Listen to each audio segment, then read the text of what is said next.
Hello everybody, welcome to the Cute Games Club. I'm Terry Ross and I'm absolutely insufferable during the holidays. Don't act so surprised. You see where you are, you know what I'm about, okay? I love giving fancy Christmas presents to my friends every year, but unfortunately this year my wallet has been on a little bit of life support, so I knew I was going to have to get creative. As I mentioned in my last video, I have been really inspired lately by these devlogs from Debyoshri Sakar, who's making her own dress-up game, and that's how I hit upon the idea of making dress-up games for my friends as their Christmas present. I can make a little avatar of them and then make a bunch of clothes in the aesthetics that they love and like all of the outfits that they would personally love to wear, and then I can give it to them and they can dress themselves up however they like, and it'll be perfect and awesome and wonderful, and it costs $0 to make. This is a no-brainer, babes, so we are absolutely gonna make this happen. In this video, we're going to be covering my best friend Candy's dress-up game because that was the first one that I made. First, I very innocently asked her to send me a Pinterest page of her aesthetics and the things that she loves to wear. As you can see, she's very into coastal grandmother, lemon girl, tomato girl. You know, she is firmly in that territory, I fear. No problem, babes. I can absolutely work with that. Because all of the variation in tones that are required for like making a diverse sort of closet, I'm going to be jumping up from my traditional 8 to 16 color palette, and we're going to aim for like a 24 color palette. So the one that I found is called Paito on low spec. If you look at like all of those warm creamy tones, you can kind of see it fits the vibe perfectly. It's what we're going for, so that's what we're going to use. I tried to limit the number of clothing items that I was going to make for her, but I may have gotten a little bit carried away. 3 shoes, 2 tops, 5 bottoms, 3 overclothes, 4 bags, 3 dresses, 6 jewelry pieces, and 3 hats. I'm sure I won't come to regret this later. So when it comes to a dress-up game's UI, there are a surprising number of approaches that you can take. You can use a classic inventory system, which is, I think, probably the most useful when you have a huge catalog of items and you need to flip through like several pages of clothing pieces. There's also, if you've ever remember playing like the dolls games back in like the early 2000s, where you could like click and drag it physically onto the avatar. That to me is probably the most fun version of dress up because it's very tactile. It feels really exciting. But I was a little bit worried about the code, like the clicking and dragging code. Like for some reason, I felt like that was gonna be too much work for me. I ended up doing something that was like kind of a fusion between the inventory system and the tactile clothes dragging system. I'm gonna call it like the hanging closet, which you saw in a lot of Flash games in the early 2000s. So you would have like this kind of box on the right hand side and it would have your inventory, but it would be displayed like clothes hanging in a closet, and then you could like click on it and it would physically like appear on the avatar. For some reason, I thought that this was going to be like a really easy system, and then I realized that in order for me to have the clothes that physically appear on the avatar and the clothes that were hanging in the closet, I was going to have to make 2 sprites for every piece of clothing. Why did I do that? Now let's get into the background. For some reason, I'm like the most proud of this of any other thing, and it's because I cut a lot of corners. I did not have time to draw an entire background, but luckily I have this piece of software called Pixatool. You take a royalty-free image from like Pexels or something, you run it through the software, you also add like the palette, so I use the palette that I selected, you run it through the software, and boom, it spits out a beautiful pixelated version with index colors of that image that you can put in your game. And it saved me so much time. They'll never know it wasn't homemade. All right, so we finally have all of the sprites that we need. There were a lot of them. And now it is time to open up Game Maker. This is a little bit more ambitious than I'm normally used to, so I thought it was very important that I went into this with a plan. We're going to organize each piece of clothing by its type. So each object has a parent object that you can use code to refer to that parent object, and it will apply to all of the clothing objects of that same type. Good. Whenever you click on a piece of clothing, it will deactivate all the other pieces of clothing that are currently being worn of that same type, and it will show to the player that it is currently the active piece of clothing by drawing a 1 pixel outline on it to show that it's highlighted. Good. You can also put on and remove clothes by clicking to toggle it on and off. And then finally, you will tell the avatar what to draw based on what has been selected in the closet.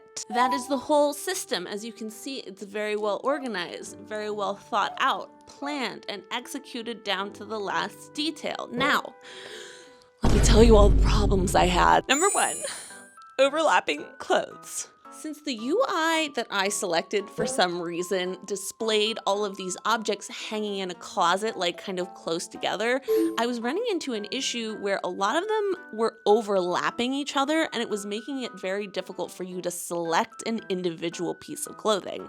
The computer only hears like, oh, click on this and select object. So if your mouse click executes like over multiple pieces of clothing that are like overlapping each other, the computer is just gonna be like, oh, I'll just select all of them. I knew that the logic that I was looking for was a block of code that basically selected everything, figured out what was being drawn closest to the screen, and then discarding everything else. At one point, I was looking into like DS lists. Everyone online was like, put in a DS list. And I was like, that is a data type that I'm really not familiar with. I want to thank the random internet stranger who posted a solution that did not use a DS list and was actually very simple and efficient. Thank you so much, sir.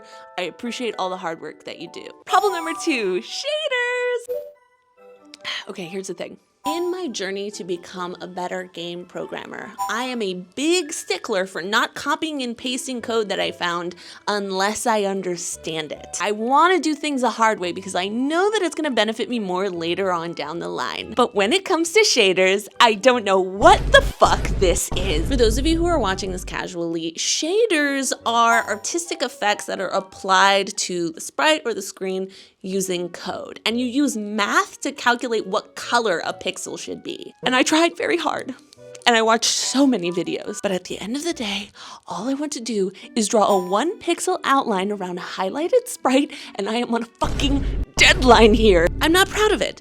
But yes, I copied the code, and I don't know how it works, but it's working, and we're going to leave it at that. This is the video game equivalent of entering a boss area without having the proper experience points, and you enter a cheat code because maybe you just want to see what's on the other end of that cutscene. Problem number 3, updating the avatar. The very last roadblock I hit was trying to communicate to the avatar which pieces of clothing were currently being selected. I already had 7 blocks of code that did everything that I needed, 1 for each category of clothing, but I was trying to figure out if there was some way I could compact it so it could cycle through each category of clothing with a for loop. I was having a lot of trouble with the logic of this, and it is such a specific problem that it's unfortunately not something that you can really Google. So I was going to have to ask Reddit for help. This was crazy. I have never had a response rate of like this much fervor on Reddit in my life before. And also the snark levels were out of this world. People were dragging me for putting all my code in a step event, even though I was only checking maybe 100 things per step. Someone else called me out for a random typo I made in my question. Someone told me how I should completely restructure my inventory system and then describe the system that I had already made. Somebody told me I should put everything in global variables, even though the game is only made in 1 room, so there's no point to using a global variable. And nobody solved the fucking problem I was having. Do you know how I eventually fixed it? I just got frustrated and figured it out myself. I was able to change the order of some of the code that I was writing so that the logic worked a little better, and that's it, problem solved. So I went back to Reddit, I explained how I solved the problem, and then I marked the topic as closed like you're supposed to, and people still kept trying to tell me what to do. The topic is closed. I have solved the problem. Why are you telling me a bunch of stuff that I don't need to do? Do you want to know something very interesting? I've used Reddit many times in the past to get coding help, and I've never run into any problems. I've never received this kind of response. Do you want to know what the one thing different I did this time around was? I posted a photo of the game that I was making. You might say that this game belongs to a certain aesthetic, it appeals to a certain demographic. It's almost as if the type of game that I'm trying to make, and by extension the person that I'm assumed to be, changed the way that people treated me online. I'm not saying all of this because I want to discourage the girlies from going online when they have a coding problem. Far from it. Online communities are a very important resource in coding, and you should never ever be afraid to reach out to somebody when you need help. I'm just giving you a heads up as to how to approach the problem so you don't have to deal with what I dealt with. On the other hand, not every comment that I received in that Reddit thread was completely abysmal. There were actually some people who reached out and they were like, oh hey, that game looks really cute. I love what you're doing. You know, just very simple positive messages. And I probably wouldn't have gotten those messages if I hadn't posted the photo. I don't know, I think it's really heartwarming that there are people in the game dev space who are excited by cute and girly games, and I don't think that would have been the case 10 years ago. So to all the girlies who were posting in that Reddit thread, I see you. I'm so glad that you're here, and thank you so much for making yourself known to me. Okay, I'm not gonna delay this any longer. The game is finished now, and I want you to see it because it looks so good! Probably my favorite detail in this is the parallax background. That was a totally last minute addition that I did just as a flex to me to add like a little bit more of a dynamic interface. You know, I was pleasantly surprised at how well a lot of the clothes layered. There are a few imperfections here and there that, you know, if I'd had more time, I probably would have fixed. But on the whole, you can kind of layer everything together and it doesn't look too weird. Everything's cohesive. And it's really fun to build like a little coordinated outfit. I can't wait for my friend Candy to see this.